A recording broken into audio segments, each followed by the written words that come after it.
Hey everybody, in today's video I'm going to show you how you can use Excel's text to columns tool to convert a data set like this where you've got multiple fields in one column and you want to break it out into multiple columns instead.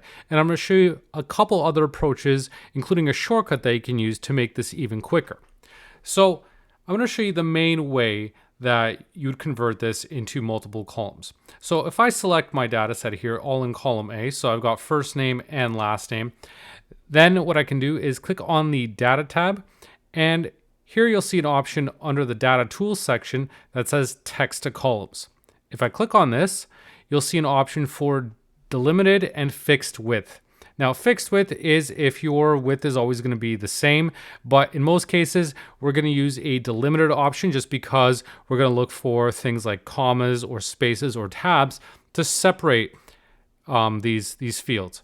I'm going to click on next, and here you can see if I leave the default as space, it's going to correctly identify that the first name is followed by a space and then the last name. So that's how this column should be broken apart. Now, you can obviously use different delimiters depending on your data set, but for this one, space works. And you could also specify another option. So if there's another character in your data set that's indicating that that's the end of a field, you can use that here as well. I'm going to click on next and click on finish if I don't need to change any formatting here. And now what's going to happen is Excel's going to split this into a second column. So here I've got my first name and my last name. So it's using that space to split my data into two columns. Now here I've got another example, and in this case I've got three fields broken down by a dash. So slightly similar process here. So I'm going to select this range and click on text to columns again, except this time I'm going to select, instead of a space, I'm going to use a dash. So I don't have a dash in here. If I click on tab, you'll notice in the preview, it'll show you if it's separating it out properly. So it's not. So if I select other and then put a dash, now you can see now it's correctly recognizing this as being a separate field. Now I'm going to click on finish, and it splits this out into three fields, one for item, one for the number, and one for the color. So multiple ways that we can apply this, even if we don't have one of the default delimiters set up. In this example, I do not have a delimiter. Instead, I have some dates and some values at the beginning, perhaps some item codes. And so what I want to do is, in this case, use a fixed width to cut this off exactly where I want, because the length is going to be consistent. So if you have a data set like this where it's a bit more challenging, you may need to use fixed width, especially if it's always going to be the same length. So the same thing, I'm going to select this data range, click on text to columns, and this time select fixed width. When I go to next, now I can precisely specify where I want to break this apart. So I'm going to select right here. So I've got my ID and then I've got my date.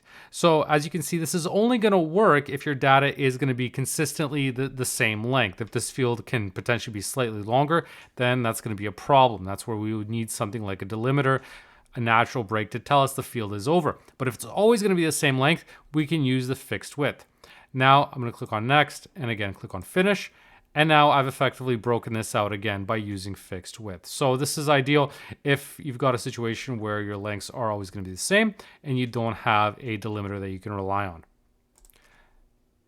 Now I'm going to show you another way that you can do this without having to use the text to columns button. Here I'm back in my initial example where I've got first name and last name. What I can do is basically tell Excel how I want this data to be broken up. So I'm going to type in the first field, so John, and then Doe here.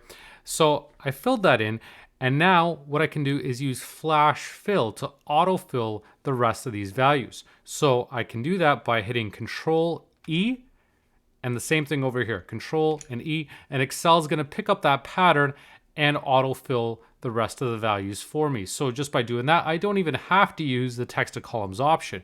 Now the key thing is it's dependent on how well Excel is able to pick up on your pattern, because with flash fill, if you don't have enough details or if it's not clear enough what you're trying to do, then it may not be what you expect. But that's one way that we can bypass the text to columns feature and just use the flash fill. Now let's go over another approach, and this time I'm going back to my second example where we've got the item, the ID, and the color. So if you're using Excel 365, what you can do is use the text split function. So if you have access to it, just type in text split and you'll see whether it's there or not. If you do have it, then you can do this right here within a single formula. So I could select my text, and for the column delimiter, now if I had rows, I could use the row delimiter, but in this case I'm using a column delimiter. I'm just gonna enter in quotes, I'm gonna put in the dash and then close this out. And now it's gonna break this out for me. It's creating an array and it's breaking it out into multiple columns for me. If I copy this down, it'll do the rest for the rest of my data set. The advantage here is if at a later point in time I update my values, and let's say this changes to 111, it's gonna automatically update because it has a formula. I don't have to go in and manually run either the text to columns or do a flash fill again. By having the text split function set up, it's gonna automatically do that each time, and it's gonna update based on that data. So those are 3 different ways where you can break apart text into multiple columns in Excel. So I hope you found this video useful. If you did, please make sure to leave a like and subscribe for more. Thanks for watching.